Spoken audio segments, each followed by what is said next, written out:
Hello student, good morning. Today we will going to discuss some numericals of chapter gravitation.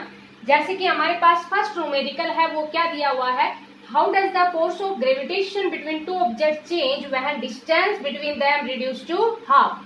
कि जब to object हैं उनके बीच की distance है उसको हाफ कर दिया जाए तो फोर्स ऑफ ग्रेविटेशन है उसकी वैल्यू कितनी चेंज होगी। तो देखो बहुत ही सिंपल सा न्यूमेरिकल है। वी नो, फर्स्ट क्वेश्चन का सॉल्यूशन देखो बेटा, वी नो हमें पता है या हम ये लिख देंगे कि according to Newton's law of gravitation, according to Newton's law of gravitation, Newton's law of gravitation के अकॉर्डिंग एफ था वो किसके इक्वल था, जी m1 m2 by R square. इसको हमने क्या मान लिया, फर्स्ट। यहाँ पर क्या कह रहा है कि distance between two object is reduce to half. यहाँ पर तो देखो दोनों ऑब्जेक्ट के बीच की डिस्टेंस है उसको हमने कितना लिया है, आर लिया है ना। अब उसको हाफ कर दिया जाए, मीन्स क्या कह दिया जाए कि when distance between two object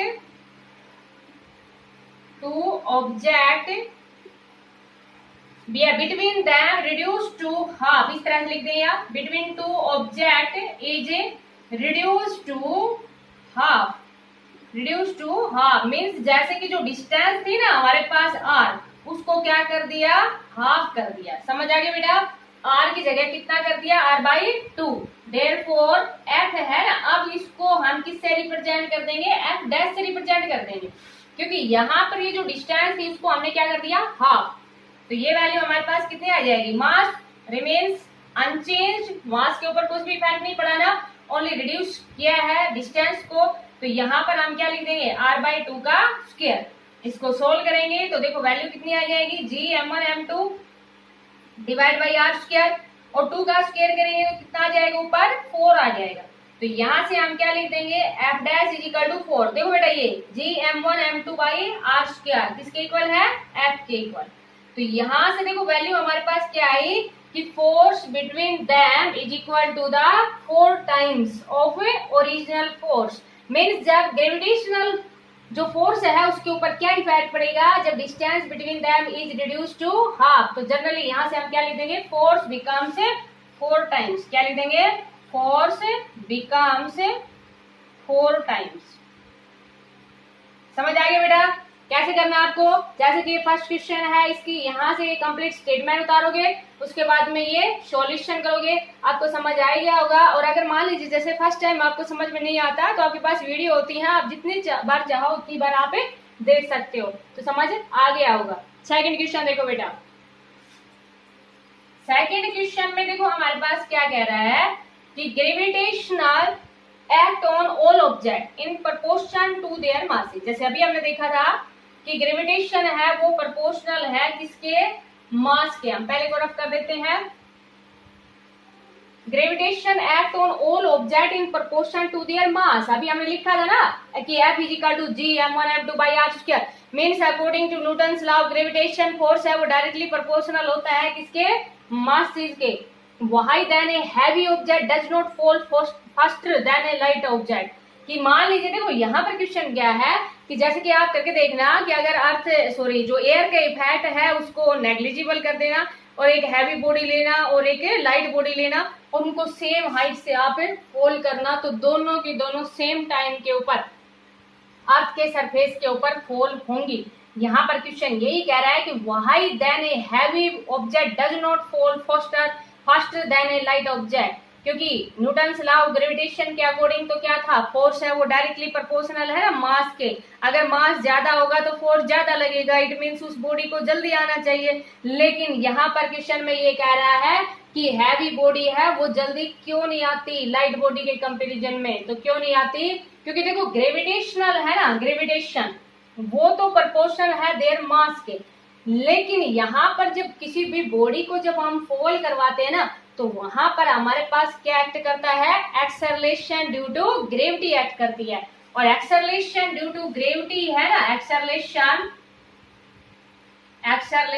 due to gravity, question number second का, एक्सेलरेशन ड्यू टू ग्रेविटी जैसे कि हमने पढ़ा था जी इज इक्वल टू कितना पढ़ा था हमने, GM/r² पढ़ा था ना। आपको ध्यान हो तो इसको आप कैपिटल आर से रिप्रेजेंट कर दो या स्मॉल आर से रिप्रेजेंट कर दो। जैसे कि अभी जो क्वेश्चन किया था उसमें भी आपकी इच्छा थी कैपिटल आर से रिप्रेजेंट कर देना या स्मॉल आर से रिप्रेजेंट कर देना।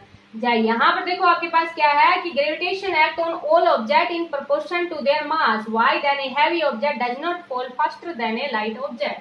तो यहाँ से हम क्या कहेंगे कि एक्सेलरेशन ड्यू टू ग्रेविटी की जो वैल्यू होती है वो इतनी होती है, it does not depend on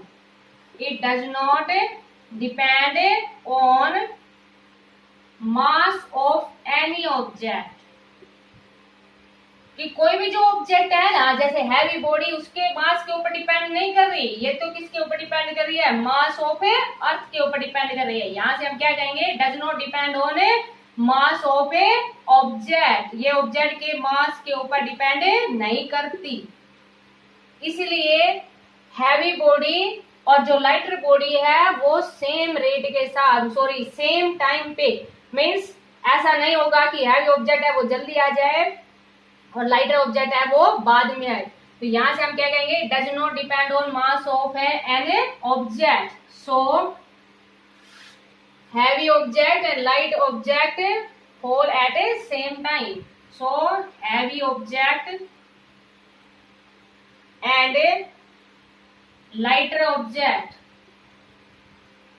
fall on surface of earth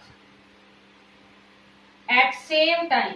समझ में आ गया बेटा, क्योंकि एक्सेलरेशन ड्यू टू ग्रेविटी है वो देखो यहाँ पर m तो मास ऑफ अर्थ है और r हमारे पास क्या थी, रेडियस ऑफ अर्थ।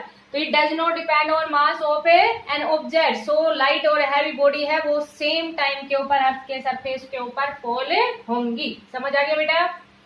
नेक्स्ट देखो हमारे पास इसको यहाँ से क्वेश्चन ये सॉल्यूशन। नेक्स्ट क्वेश्चन देखो क्वेश्चन नंबर 3। क्वेश्चन नंबर 3 में देखो क्या कह रहा है, what is the magnitude of gravitational force. Direction नहीं पूछ रहा, क्या पूछ रहा है, मैग्नीट्यूड मींस वैल्यू पूछ रहा है only. Gravitation force between the earth, एक तो अर्थ है, एक 1 किलोग्राम ऑब्जेक्ट है ऑन इट्स सरफेस। ग्रेविटेशन की बात कर रहा है, मैग्नीट्यूड की बात कर रहा है। तो क्या क्या दिया हुआ है बेटा, मास ऑफ ए अर्थ हमें पता है कितना होता है mass of earth, 6 into 10⁻24 kg। Mass of an object दिया हुआ है, मास ऑफ एन ऑब्जेक्ट जिसको हमने किससे रिप्रेजेंट कर दिया, स्मॉल m से रिप्रेजेंट कर दिया, वो हमारे पास कितना दिया हुआ है 1 किलोग्राम। रेडियस ऑफ अर्थ नहीं दी तो आपको पता है, दे रखी है तो आप वहां से लिख सकते हो। तो रेडियस ऑफ अर्थ हमारे पास कितनी होती है, 6.4 into 10⁶ metre. What is the magnitude of gravitational force, क्या पूछ रहा है, magnitude of gravitation force,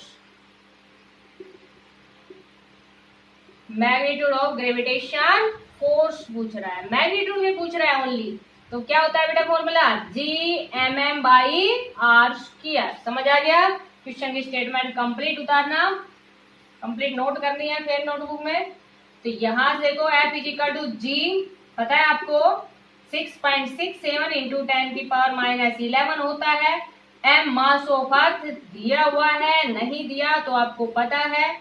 M mass of object दिया हुआ है 1। R radius of earth 6.4 into 10⁶ का स्केल। अच्छा बेटा देखो ये आपको ध्यान होगा ना, ये तो हमारे पास उसी तरह की वैल्यू आ गई ना जैसे अभी हम कर रहे थे Gm/r² वाली, और जो कि हमारे पास हमने सोल्व किया था ना एक्सेलरेशन ड्यू टू ग्रेविटी की वैल्यू आपके पास आर्टिकल में सोल्व की थी तो वो 9.8 आई थी ना। तो इसको भी सोल्व करोगे ना आप तो ये हमारे पास कितना आ जाएगा 9.8 न्यूटन, क्योंकि फोर्स है ना, और फोर्स की यूनिट क्या होती है इन एसआई सिस्टम में, न्यूटन होती है। और ये वैल्यू हमने एसआई सिस्टम में ली है ना, जैसे इसको किलोग्राम है, ये हमारे पास ग्राम है, और ये डिस्टेंस किस में है, मीटर में। तो ये था हमारे पास है जैसे कि मैग्नीट्यूड में फोर्स था किसके बीच में, एक तो अर्थ है और एक ऑब्जेक्ट है जिसका मास कितना दिया हुआ है 1 किलोग्राम। तो आप इस तरह से इनको सोल्व कर सकते हो। इनसे रिलेटेड और भी अगर प्रॉब्लम है तो उनको भी आप सोल्व करने की कोशिश करना। Thank you, have a nice day.